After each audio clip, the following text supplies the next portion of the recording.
जो अदालती कार्रवाइयाँ हुई हैं उस हवाले से मुस्लिम पर्सनल लॉ बोर्ड का इज्तिमाई निज़ाम था आज प्रेस कॉन्फ्रेंस का, और राष्ट्रपति से मिलने का टाइम मांगा है, तो सब लोग इस मामले को लेकर के सदर जमहूरिया के पास भी जाएंगे। उसी हवाले से आज आपसे बात करने के लिए प्रेस कॉन्फ्रेंस रखी गई थी। तो जो बोला गया है एएसआई की रिपोर्ट के द्वारा कि वहाँ पहले मंदिर था, तो उस पे आप लोगों का क्या कहना है? नहीं, कभी नहीं था। ये तो साफ है ना, कभी इससे पहले कोई चीज नहीं थी वहाँ। जब बाबरी मस्जिद नहीं निकली तो यहाँ कहाँ से होगी?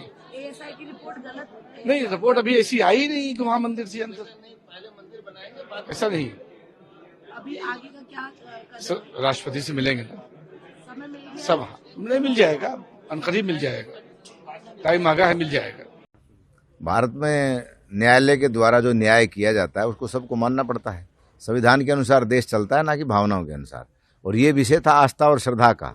अगर भावनाओं से इसको सुलझा लिया जाता तो स्थिति आज नहीं आती। तो मुस्लिम धर्म गुरुओं को इसमें कोई आपत्ति है तो माननीय सर्वोच्च न्यायालय में जाएं। वहाँ अगर उनको सेटिस्फेक्शन नहीं होता है तो सर्वोच्च उच्च न्यायालय में जाइए।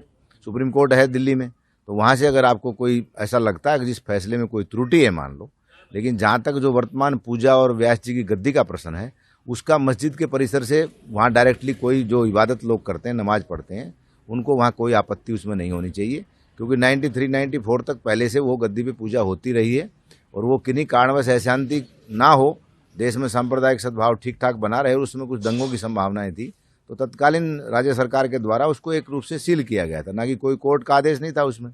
तो वो भावनाओं का विषय है। अगर मान लो 30 साल से कोई चीज़ अगर बंद है और वो कोर्ट के माध्यम से पुनः उसकी खोला गया है, तो उसमें उनको आपत्ति नहीं होनी चाहिए, क्योंकि वो पहले से चला आ रहा है। कोई नया पूजा का प्रारंभ नहीं किया गया है। इस फैसले का सारे सनातन धर्मावलंबी जो भारत में रहते हैं, किसी भी मत संप्रदाय को मानते हैं, उनको इसका स्वागत करना चाहिए। इतिहास की जो बड़ी भूलें हैं उनको हमको आपस में बैठ करके निपटारा करना चाहिए, जिससे आने वाली पीढ़ियों के बीच में शांति बनी रहे।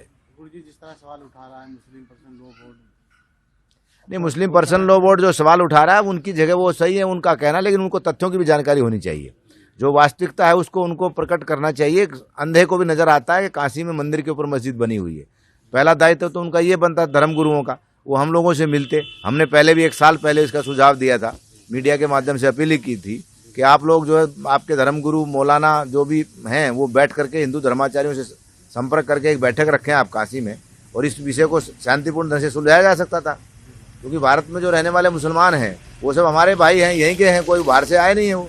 लेकिन बाहर से आकर के कोई आक्रमण करके अगर किसी धार्मिक स्थान को या राष्ट्रीय जो सनातन संस्कृति के प्रतीक चिन्ह थे उनको नष्ट किया है, और वो अगर सुधार हो रहा है तो अभी तो न्यायालय के माध्यम से हो रहा है। तो न्यायालय में तथ्य हैं और सबूत हैं, सबूतों के आधार पर चलता है देश, संविधान से चलता है, भावनाओं से नहीं। मैंने पहले ही कहा। तो इसमें न्यायालय का जो निर्णय आया उसका हम सबको सम्मान करना चाहिए। अगर कहीं उनको असंतुष्टित, पूरे न्यायालय में जाएं वो।